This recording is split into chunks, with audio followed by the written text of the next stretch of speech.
கோட்டம்பாக்கத்து கலைஞர் இவர்தான், கனவு தேசத்தின் பலமுகம் இவர்தான்.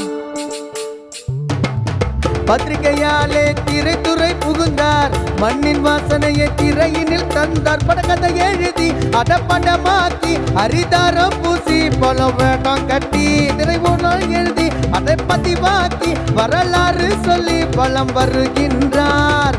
வாங்க வாங்க அரங்குக்கு வாங்க வாங்க வாங்க வாங்க, மனம் திறந்து பேசத்தான் வாங்க வாங்க வாங்க வாங்க.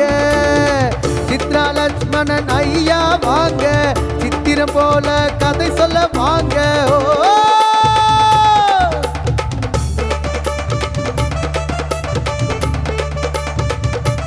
சார், இப்போ நம்ம நிகழ்ச்சிக்கு வந்திருக்கீங்க, என்ன இருக்குன்னு நினைக்கிறீங்க இந்த நிகழ்ச்சியில்?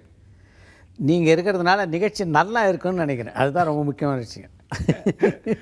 சார், இப்போ நீங்கள் வந்து பார்த்தீங்கன்னா, எனக்கு வந்து அப்படியே நீங்கள் வந்து இந்த பாஸ்கர் பாஸ்கரில் அந்த ஒரு அழகான அந்த பொண்ணுக்கு அப்பாவை வந்தீங்க பார்த்தீங்கன்னா, ஒரு பொறுப்புள்ள அப்பா, பேங்க் ஆஃபீஸர், அதே மாதிரி தான் இப்போ இருக்கீங்க. பேசும்போது அதே ஜனரஞ்சகமாக தான் பண்ணிருக்கீங்க. உங்களுடைய கேரக்டர் அப்படியே அந்த படத்தில் பண்ணிட்டீங்களோ? இந்த அழகான பொண்ணுக்கு அப்பான்னு சொல்லும்போது அழகான பொண்ணுக்கு ஒரு அழகான அப்பான்னு சொல்லக்கூடாதா? இல்லை, ஹேண்ட்ஸமான அப்பான்னு வச்சுக்கலாம் சார். நல்லா இது மாதிரி கேட்குறதுக்கு எவ்வளோ இனிமையாக இருக்குது. சார், உங்கள் ஃபேமிலி பற்றி சொல்லுங்கள் சார். என்னுடைய ஃபேமிலின்னா வந்து என் ஒய்ஃப் பேர் Radhika. Okay. I have 2 daughters. ஒருத்தி காயத்ரி, இந்த செகண்ட் டாட்டர் இஸ் கிருத்திகா. 2 பேரும் படிப்பு முடிச்சிட்டாங்க. ஃபஸ்ட் டாட்டர் பிஏ பண்ணியிருக்காங்க, செகண்ட் டாட்டர் பிடெக் பண்ணியிருக்காங்க. என் கூட இருந்த சித்ரா ராமு வந்து அவங்க எல்லாருக்கும் நல்லா தெரியும். ஏன்னா என் கூடவே இருந்து பல திரைப்படங்கள் வந்து நாங்களும் வரும் ஒன்றா தான் தயாரிச்சிருக்கீங்க. ஆமாம் ஆமாம். ஆனால் இது வரைக்கும் நான் தயாரித்த எல்லா படங்களும் நாங்கள் இணைஞ்சு தயாரித்த படங்கள் தான். அதுக்கப்புறம் சிஸ்டர்ஸ், 3 சிஸ்டர்ஸ் 3 பிரதர் நாங்கள். ஓகே. சித்ரா லக்ஷ்மணன் அவர்கள் பார்த்தீங்கன்னா வந்து நீங்கள் பத்திரிகையாளர், சினிமாவுக்கு வரதுக்கு முதல்ல, அதுக்கப்புறமேல் பார்த்தீங்கன்னா நீங்கள் தயாரிப்பாளர், இயக்குனர், நடிகர், இப்படி நிறைய ரோல்ஸ் ப்ளே பண்ணிட்டீங்க. பட் உங்கள் லைஃப் ஹிஸ்ட்ரியை அப்படியே புரட்டி போட்டு பார்த்தா எங்கேருந்து ஸ்டார்ட் பண்ணால் கரெக்டாக இருக்குன்னு நினைக்கிறீங்க? ஆரம்ப காலகட்டத்தில் வந்து எனக்கு வந்து சினிமா மேலே ஒரு ஈர்ப்பு இருந்தது. அதுக்கு வந்து கொஞ்சம் சேனலைஸ் பண்ணுறதுக்கான காரணமாக வந்து என் ஊரில் வந்து தெல்லூர் தர்மராஜன் ஒருத்தர் இருந்தார். நான் வேலூர் பக்கத்தில் ஆரணின்னு ஒரு ஊரை சேர்த்தவன். சரிங்க. அங்கே வந்து தெல்லூர் தர்மராஜன் ஒருத்தர் இருந்தார். அவர் வந்து திரைப்படங்களுக்கு பாடலாம் எழுதிட்டு இருந்தார். சரி. அவரோட எனக்கு பரிச்சயமாச்சு. அதுக்கப்புறம் அவர் சென்னை வந்தபோது இங்கே வந்து ஒரு பத்திரிகை ஆரம்பித்தார், விடிவெள்ளின்ட்டு. அந்த பத்திரிகையில் வந்து நான் சேர்ந்தேன். அந்த பத்திரிகையுடைய உதவி ஆசிரியராகவும் அந்த பத்திரிகையில் சினிமா சம்மந்தமான செய்திகள் எழுதுறதுக்காக வந்து சேர்ந்தேன். அதுதான் சினிமா துறையில் வந்து நான் முதல்ல காலடி எடுத்து வைக்க காரணமாக இருந்துச்சு. ஓகே. காரணமாக அந்த இன்சிடென்ட் சொன்னீங்க இல்லைங்க சார், அப்படியே மறுபடியும் கொஞ்சம் பின்னால் போகிறோம். அந்த பின்னால் போகிறதுக்கு முதல்ல உங்கள் முன்னால் அது ஒரு பாக்ஸ் இருக்குது பார்த்தீங்களா, அப்படியே திறந்து பாருங்கள், உள்ளே என்ன இருக்குன்னு பாருங்கள்.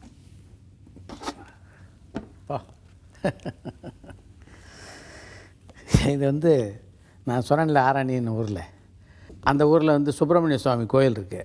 இந்த கோயிலுக்கு முன்னாடி எடுத்த படம் இது. ஓகே. ஆரணியில். சரிங்க. இங்கே தான் வந்து இந்த ஊர் தான் நான் வந்து தெல்லூர் தர்மராஜன் அவர்களை வந்து சந்தித்தேன். அவர் தான் நான் வந்து சினிமா உலகத்துக்கு வர்றதுக்கு வந்து முழுசாக காரணமாக அமைஞ்சவர். அதுக்கப்புறம் என்னுடைய வளர்ச்சிக்கு பல பேர் உதவி இருக்காங்க. அதை வந்து இந்த நிகழ்ச்சியில் நம்ம பகிர்ந்து கொள்ள போகிறோம். உங்கள் ஊர் சம்மந்தப்பட்ட ஒரு அருமையான ஒரு விஷயம், ஒரு ஆடியோ விஷுவல்ஸ் இருக்குது, அதை பார்த்துடலாமா? ஓ, பார்ப்போம்.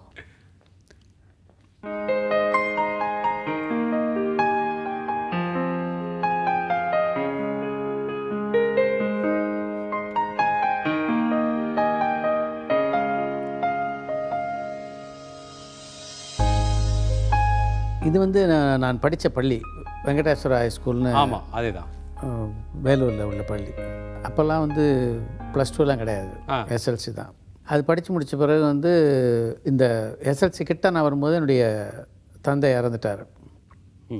அதனால் அதுக்கப்புறம் படிப்பு தொடரலாம், இந்த தாரணிக்கு வந்துட்டேன். போன பிறகு வந்து லக்ஷ்மி சரஸ்வதி மில்ஸ்னு ஒரு மில்லில் வேலைக்கு சேர்ந்தேன். கேட்குறதுக்கு ஆச்சரியமாக இருக்கும். அங்கே வந்து ஒரு சூப்பர்வைசராக இருந்தேன். நைட் ஷிஃப்ட், டெய்லி ஒரு 9 மணிக்கு வேலைக்கு போனோம், மறுநாள் காலையில் 6 மணி வரைக்கும் வேலை. டெய்லி நைட் ஷிஃப்ட் தான்? Daily night shift. ஓகே. இப்போ வந்து அந்த விடிவெள்ளின்ற பத்திரிகை நான் வேலை செய்யிட்டு இருக்கும்போது அங்கே எல்ஜி ராஜன் ஒரு ஓவியர் இருந்தார். சரிங்க. அவருக்கு வந்து என் மேலே வந்து ஒரு பெரிய அபார நம்பிக்கை. அவர் வந்து வாரத்துக்கு 4 கடிதம் எழுதுவார் எனக்கு. நீங்கள் சென்னையில் சாதிக்க வேண்டியது நிறைய இருக்குது, இதெல்லாம் விட்டுட்டு நீங்கள் பாட்டு அங்கே போய் உட்காந்துருக்கீங்க, உடனடியாக புறப்பட்டு சென்னைக்கு வாங்கன்ட்டு. இன்னும் சரியாக சொல்லப்போனால் எனக்கே கூட அந்த அளவு நம்பிக்கை கிடையாது, நான் ஏதோ பெருசாக பண்ண போகிறேன்ட்டு. அந்த அளவு அவர் ஒரு கான்ஃபிடன்ஸ் வச்சுருந்தார். அதுக்கப்புறம் வந்து ஒரு காலகட்டத்தில் வந்து அவரே ஒரு பத்திரிகையை ஃபிக்ஸ் பண்ணி, அவர் வந்து மலேசியா சிங்கப்பூர்லேருந்து ஒருத்தர் வந்திருந்தார். இந்தியன் மூவி ஸ்டார்னு ஒரு பத்திரிகை நடத்தினார். அந்த காலகட்டத்தில் பொம்மைன்னு ஒரு பிரமாதமான பத்திரிகை வந்திருந்தது. ஆமாம், வாகினி, விஜயா வாகினி பண்ணியிருந்தாங்க. ஏறக்குறைய அந்த பேட்டர்னில் வந்த பத்திரிகை அது. அந்த பத்திரிகை எடிட்டராக என்னை வந்து அவரே ஃபிக்ஸ் பண்ணி, நீங்கள் வந்து இந்த பொறுப்பு எடுத்துக்கணும், உடனே வாங்கன்னு சென்னைக்கு வந்து கூப்பிட்டார். ஓகே, அப்படி தான் சென்னைக்கு அதுதான் வந்து நான் 2வது தடவை சென்னைக்கு வந்தது. அதுதான் வந்து இன்றைக்கி நான் அவங்களோட பேசிக்கிட்டு இருக்கிறதுக்கு காரணமாக அமைந்த ஒரு இன்சிடெண்ட். Very good sir. இப்போ இந்த விஷயத்தை சொல்லும் பொழுது உங்களுடைய அந்த ஏர்லி ஸ்டேஜ் ஆஃப் லைஃப்பில் நீங்கள் அடிக்கடி ஒரு இடத்துல வந்து உங்களுடைய டைம் வந்து இன்வெஸ்ட் பண்ணுவீங்க. ஸோ அந்த மாதிரி ஒரு இடம் இருக்குது.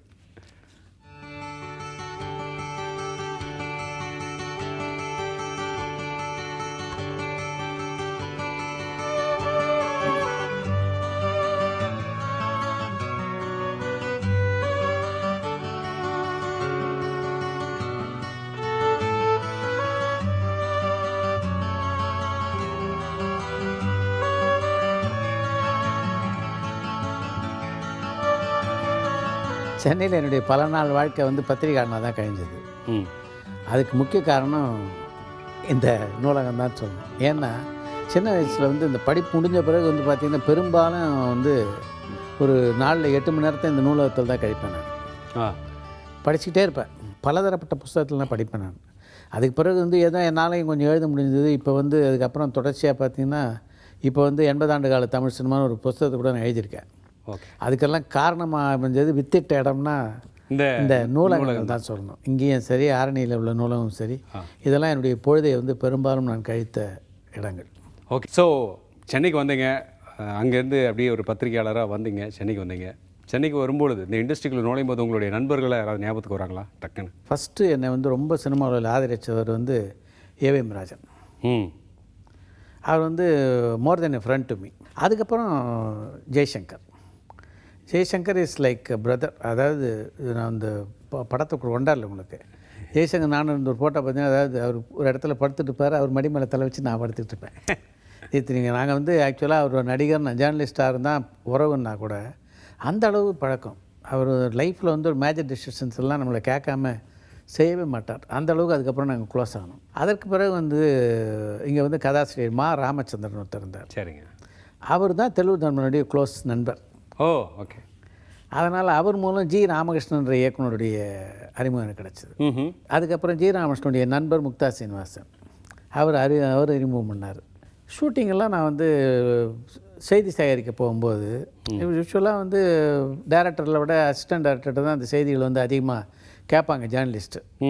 அந்த மாதிரி பழக்கத்தில் வந்து எனக்கு பாரதி ராஜா அவர்களோட மிகவும் நெருக்கமான பழக்கம் ஏற்பட்டுச்சு. அதனுடைய தொடர்பாக நாங்கள் 2 பேரும் மிகவும் நெருங்கிய நண்பர்கள் ஆனோம். அப்போ ஒரு நாள் வந்து தடால்னு சொன்னார் டைரக்டர், இது மாதிரி ஒருத்தர் வந்திருக்காரு ராஜ்கண்ணுன்ட்டு, படம் எடுக்க போகிறான்ட்டு. இந்த 16 தின கதையை வந்து மயில்னு அப்போ பேர் அதுக்கு, பனகல் பாட்டில் வந்து 2 பேரும் ஆளுக்கு ஒரு சிகரெட்டை பற்ற வச்சுக்கிட்டு அந்த கதையை சொல்லி முடித்தார் என்கிட்ட. அப்போயே ரொம்ப ப்ரில்லியண்ட்டாக இருந்தது அந்த கதை.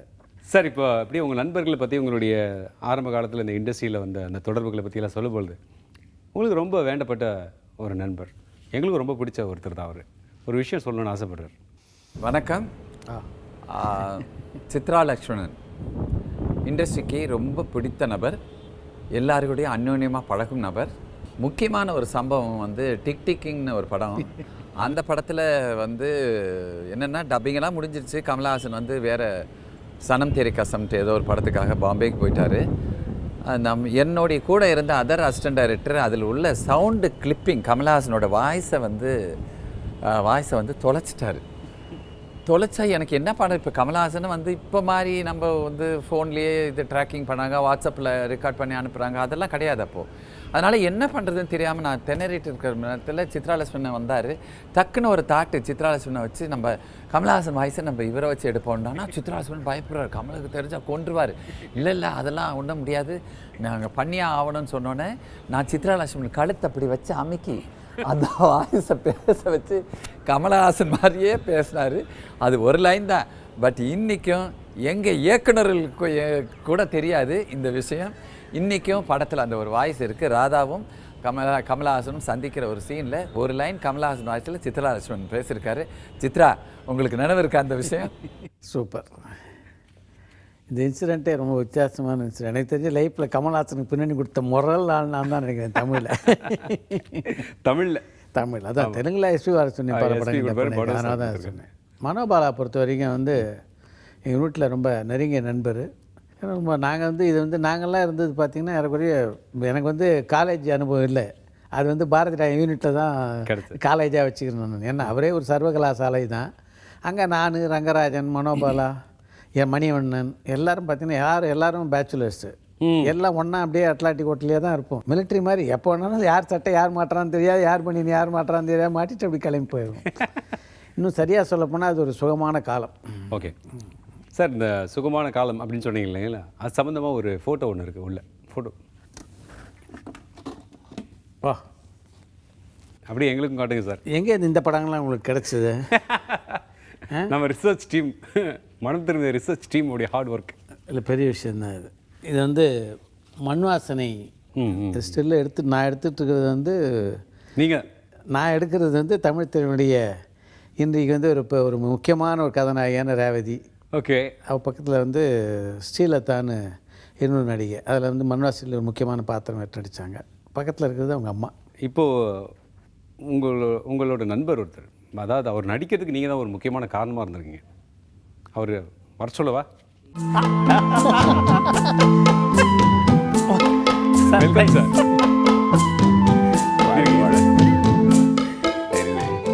ஏன்னா இங்கே வர விஷயத்துக்கு ரொம்ப தேங்க்ஸு.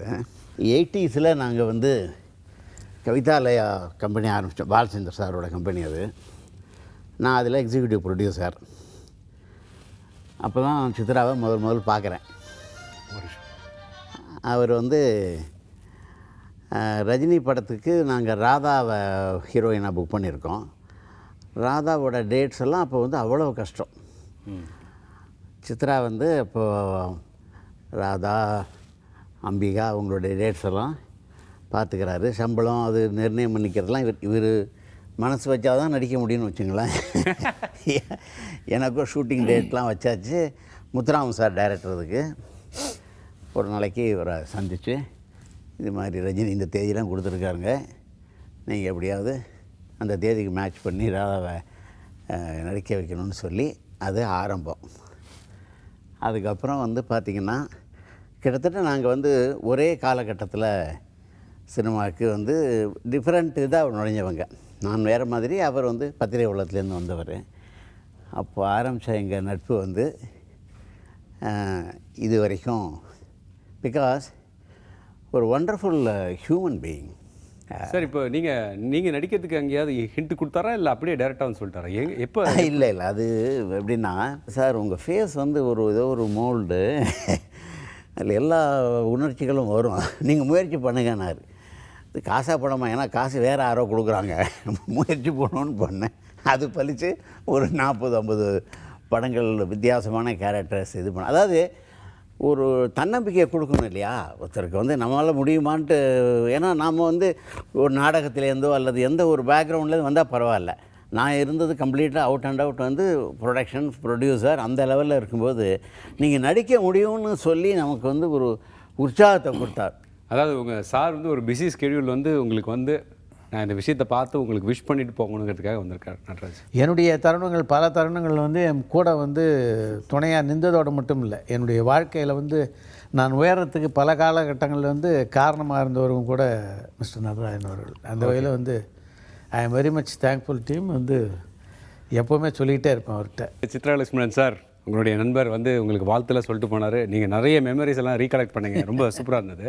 தேங்க்யூ. அப்படியே நேரத்தை வீணடிக்காமல் டபார்னு அந்த எம்டி பாக்ஸ் ஓப்பன் பண்ணுறீங்க.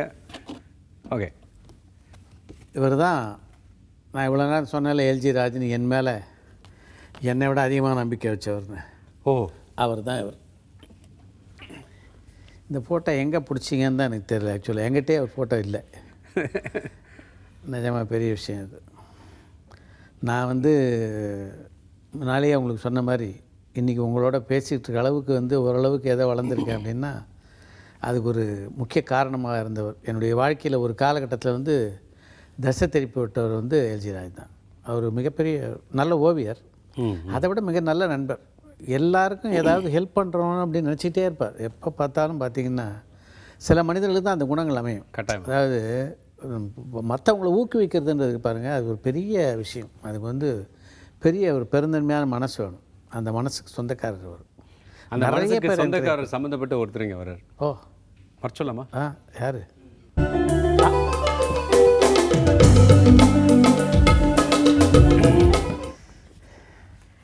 ஆக்சுவலாக அவர் இல்லை, அவர் பையனை பார்க்குறது வந்து நிஜமாகவே மகிழ்ச்சியாக இருக்குது. நான் அசோகன்ட்ட அடிக்கடி சொல்வேன், நான் வந்து இவ்வளோ பெரிய ஆளாக வரதுக்கு காரணம் வந்து முக்கியமான விஷயம் வந்து உங்கள் அப்பா தான் அப்படின்ட்டு. என்னன்னு இல்லை, பல பேர் என்கரேஜ் பண்ணியிருக்காரு. அசோகன் சொல்லுங்கள், இப்போ சார் வந்து அடிக்கடி நீங்கள் சந்திப்பீங்களா? அதுக்கப்புறம் நீங்கள் அதாவது எங்கள் தந்தையார் வந்து நிறைய பேரை உருவாக்கியிருக்காங்க. ஆனால் நான் வந்து சின்ன வயசில் ஒரு 20 வயசில் எங்கள் ஃபாதர் இறந்ததுக்கப்புறம் ஒரு நாள் நான் ஒரு வெளியூரில் ஹோட்டலில் தங்கியிருக்கிறப்ப ஒரு டிவியில் இன்டர்வியூ அப்போ உங்கள் முன்னேற்றத்துக்கு காரணம் யார் அப்படிங்கிறப்ப எங்கள் அப்பா பேரை சொல்கிறாங்க. எனக்கு அது நான் வாழ்க்கையில் சம்பாரித்த பெரிய சந்தோஷத்தில் அது ஒன்றா சொல்லலாம்.